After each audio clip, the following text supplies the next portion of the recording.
So the Torah portion for the Shabbat is Nitzavim, which is the shortest Torah portion in all 54 parshiot, which means that you get the longest of our Torah for the shortest portion. That's how it works. But before I begin, I do want to just give a special welcome to Patty and Rabbi Steve Mason, who are with us, and with, of course, the Mason Barkin family for, the next month for all of the holy days to help out and worship with us. And we're really excited that Rabbi Mason is going to join with me and Sarah and Nicole for Yom Kippur afternoon. And it's great to have backup, just in case we all come down with food poisoning or something in the next few days. So I'm so glad you're here, and welcome. And back to Nitzavim. So the shortest Torah portion of all the parshiot, and the most profound messages are found in this parsha as well. It's so good that the Reform movement decided to include it as part of our Yom Kippur morning service as well. So if these words sound familiar about 12 days from now, it's because it falls in the cycle this Shabbat and then is read Yom Kippur morning, or chanted by our last year's B'nai Mitzvah kids. As I said, there are many really great lines, messages, and verses, including V'charta b'chayim, therefore choose life, which come from this parsha. And if you saw that really great rabbi on the YouTube Minute of Torah with the two of us this past week, we talked about how everyone was assembled, the entire community, the men, the women, the children, the slaves, the helpers, the guy who washes the windows, to the guy who mops the floor, to the woman who plants the garden. Everyone, men, women, everyone was invited. And in the beginning of the parsha, Moses is about to die. He is knowingly in the steppes of Moab, going to go up to the top of the Mount Nebo, and spoiler alert, he is going to die by a kiss from God in the next couple of weeks. So he's giving his final sermon, his final dissertation, ethical will, whatever you want to call it. And he speaks to the people and has them assembled there and says the following, of many other important things. You stand this day, all of you, before Adonai your God, to enter the covenant of Adonai your God, which Adonai your God is concluding with you this day, that God may establish you this day as God's people and be your God. It's almost as if a repetition of the Sinaitic covenant, the covenant at Sinai, but at the conclusion of their journey. The beginning of the journey starts out with the song of the sea, the song at the Red Sea. Next week's Parsha ends the cycle with the song of Ha'azinu, another song at the conclusion. There are a lot of bookends. So there's that bookend, and then there's this bookend. We hear in this Parsha a conclusion of all the very dramatic and assertive and forceful and sometimes blatantly painful words of Deuteronomy, where God tells our ancestors, if you behave, good things will happen. If you don't behave, you will get cursed. So these bookends play an important role, and the message plays an important role. Moses is saying in conclusion of his long sermon of Deuteronomy, you stand here this day, you are in covenant this day, and God wants to be your people this day. God wants to be your God, and for you to be God's people this day. Now, my grandfather used to say, as I thought about this, that Jews can't get past the past, that we are obsessed with the past, that we try to find so much meaning in today and insights and purpose from our history that we get stuck in the past, in history, in memory. And so therefore my grandfather taught me these words which follow me every day of my life, which is that Jews should learn how to build on history, not dwell in history. And that's the paradox of this people. This group of people assembled at the foot of the steppes of Moab, which is hang on to the past, hang on to the covenant, hang on to the Sinaitic moment, or if we look closely, we can see think about today. Think about this day. Rabbi Bradley Shevet Artson also shares a similar idea concerning our obsession with the past. In Deuteronomy, we hear lines about, my father was a wandering Aramean. Moses repeats over and over again the sins of the ancestors that came before them, all the things that they did wrong in the wilderness, the past, the past, the past. Zecher Yetziat Mitzrayim, remember Egypt, right? And he's saying this to a generation that actually did not leave Egypt.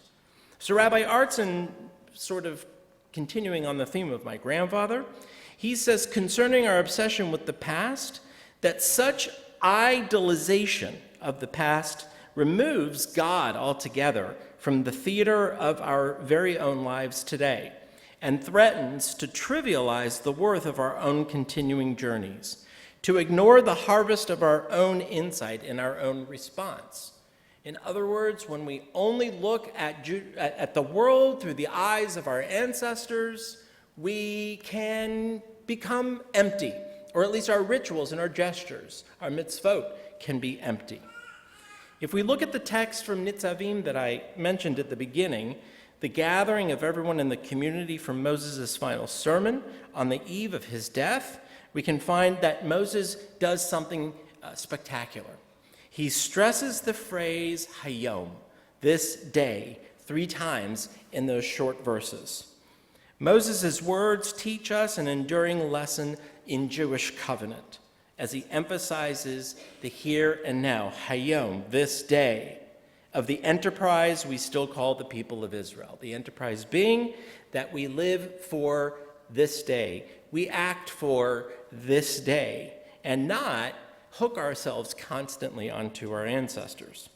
In fact, Rashi, great biblical commentator, notices the repetition of Hayom 3 times and comments that the chorus Hayom, this day, indicates that just as this day enlightens us, so will God enlighten the Jewish people in the future.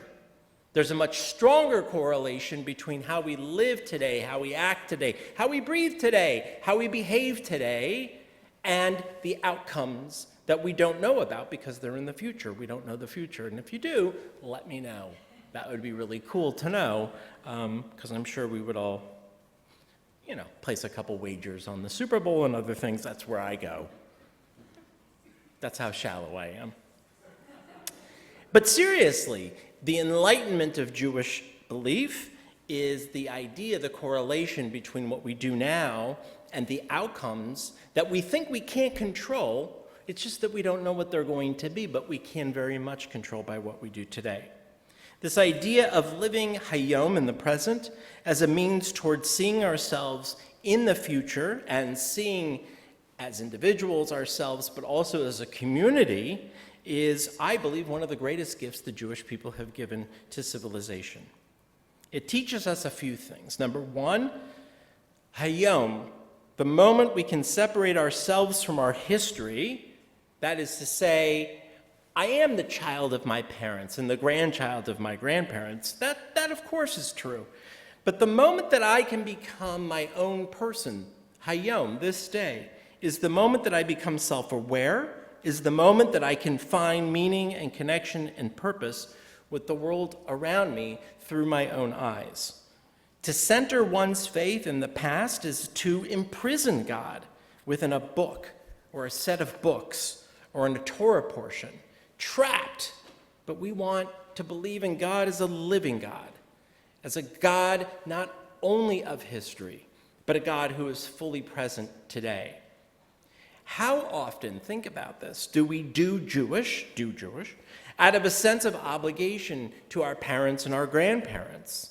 How often are the rituals and mitzvot that we learn about and have for these last weeks in Deuteronomy enough when we can only see them as something out there, remote, that our ancestors did way back when? Second, as Rabbi Artson teaches, God's relationship to humanity is a permanent expression of love, which is to say, some of us may think God only loved us then. Children ask all the time, why doesn't God perform miracles now as God did in the Torah? Well, if you're going to look at miracles as those expressed by our ancestors 3,000 years ago in Torah, you're never going to see a miracle hayom today, because you're looking for those miracles, not the miracles from your own self-awareness, from your own place, the things that you can find meaning in. God's relationship to our ancestors in the Torah portion shows us this permanent expression of love, that it is an ongoing revelation and an ongoing relationship. The center of one's faith in the living source of life in God, the God of creation and of revelation that moves with us and grows with us and is individualized with us in our society, is liberating to one's own spirit. And the understanding that God's love is continuous and abundant. And it comes forth in love and chesed, those acts that we do. That's where God is. Another thing is Moses emphasizes what I like to call living Judaism, hayom, this day, as a means of seeing the world through Jewish eyes. That was sort of the catchphrase for Camp Swig and all the Union for Reform Judaism Jewish summer camps. How to take kids and let them see the world through Jewish eyes by providing them hayom, today, everyday experiences that were Jewish, fully Jewish, and engaging them in this idea that they were active participants in the story of the Jewish people, not passive recipients of some story told thousands of years ago. By the way, I think seeing the world through Jewish eyes is not as abstract as many think. It's not, as it says later in this parsha, lo b'shamayim hi, it's not in heaven that you have to say who's going to go up to heaven and get it, who's going to cross the seas, but it is inside of us, hayom, this day, a commandment unto itself. For if we live a life of meaning and connection and purpose with the world around us, hayom, this day, we can have more control and greater impact and more optimistic outlooks for the future of our society, our culture, and of the Jewish people. So, my dear friends, as we end the year 5778, that was a long year. This last year was a long year. But it was a fun year, but it was a long year. Let's take the time between now, our last couple days of Slichot, as we prepare for Rosh Hashanah, to live hayom, in this day, but not in that trite way that we hear all the time of live every day to its fullest. It's trite because some days you don't feel like living it to its fullest, and that's okay too. But let's try, at least as we prepare, to live hayom, this day. Don't, if you can, no, you'll do it. I know you will. I have faith in you. Let's not dwell in the past. Let's build on our past year, our accomplishments and our failures. Let's embrace our fears and our hopes from where we are hayom, this day. And let's not let others tell us what we should be scared of and what we should think. This year, let's think about coming up with our own ideas, our own truths, our own ideas of accomplishment.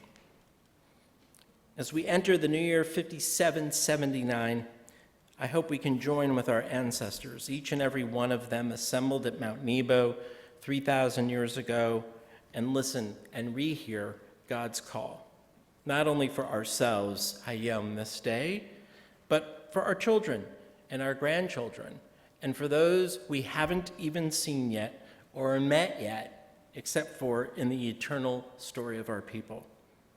Their future depends on our fulfillment of the covenant from a place of self-awareness and self-identity and self-truth, upon building upon the transcendent purpose of our existence as human beings, on our future successes, our future joys, resolutions, and our purpose-filled lives, all of which depend on the choices and adherence to this covenant, hayom, this day, as it was then.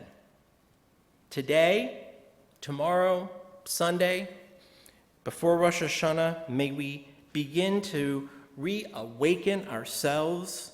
Before we hear the shofar, re-arouse our spirits and have the self-awareness, self-motivation. Let's be true to what we know is right and good and just. May we have the strength, Hayom, on this day to heed the call of Jewish history in creating a Jewish future for the next 3,000 years by living in the Jewish present and in our own presence. Let us begin today as we enter this new year and know that God awaits our response just as much now as God did then. Shabbat Shalom. I'm so